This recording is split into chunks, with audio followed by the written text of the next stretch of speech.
All right, I just very quickly wanted to go through my bike setup for the 2023 Crusher and the Tusher last weekend. I'm not going to be doing a full race recap. I don't think anybody really cares to watch something like that. Um, but in summary, I was about 20 minutes faster than I was in 2018. So I was pretty happy about that. Still very slow, over 7 hours. So people are going a whole lot faster, but it was decently strong start to finish. Not 100% satisfied, but I had a good ride.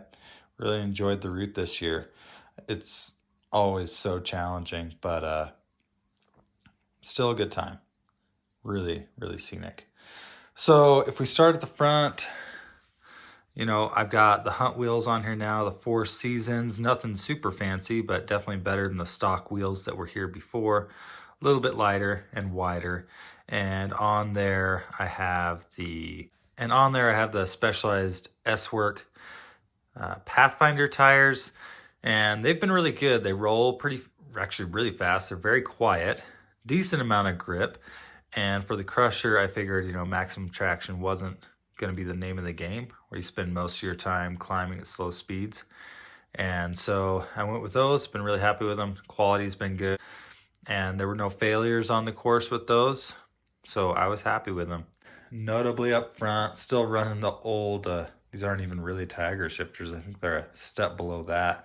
These are the only things I was maybe a little bit disappointed in, which is odd because I've been running them for 5 years. Should have been disappointed before, but they honestly worked perfectly fine. They shifted beautifully, but on some of the descents, especially coming down the Col de Crush, they were a little bit slippery. I may add some grip tape to the levers, but ultimately I'd like to get some GRX shifters, just a little bit of a better shape, I think, for that.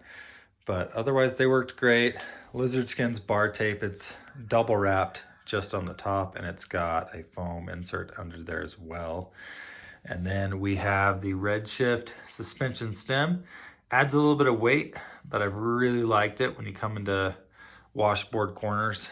It really helps to give you a lot more control and keep from getting beat up so much. It doesn't have a lot of travel, but it takes the edge off and just kind of calms everything down. It really does make a big difference. This is the same Oveja Negra top tube bag as I had before. I kept a little tiny bottle of sunscreen in there and some gels and some scratch powder mix. So 2 bottle cages. In terms of tools, I got that Scott integrated deal with the pump. It's got a multi-tool inside and a chain breaker as well. And that's the same one I used in 2018. Same style bottle, Bontrager bottle cage I used in 2018 as well. Always really surprises me how many ejected bottles I see on the course. I don't think I've ever ejected a bottle. I don't know what cages all these people are using, but yeah, they worked just fine. And then this bike came with Tigra 5034 crankset. This bike actually was built before GRX came out, but a while back I upgraded it mostly to GRX, so still running a Tigra front derailleur, and then a GRX 46 to 30 front double chainring. And love the double on the gravel bike, especially on a course like Crusher. Lots of flat road sections, and honestly it just feels better to shift up into that 46 sometimes after you've been stuck in the granny gear for hours. Definitely my preference. The only bit of carbon fiber on this bike is this Whiskey carbon seat post.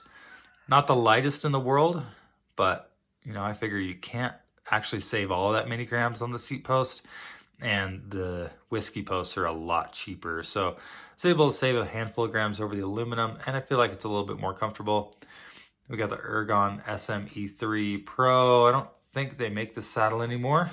Same, not exactly the same saddle I had in 2018, but exactly the same model. Had a yellow one back then, and it was comfortable. Have a little tiny Lezyne seat pack, and that carries a tube, and it worked great.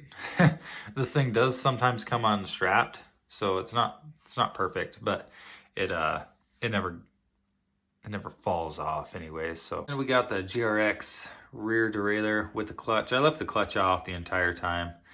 I think it shifts just a little bit better that way.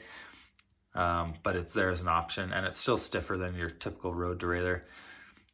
And that is the 11-speed version technically, but I am still running a 2x10 with the 2x10 shifters, and the cable pull is the same, so it works out just fine. But if I ever do upgrade, I'll go to 11 speed, and I've already got the derailleur for it, unless I go Di2 or something.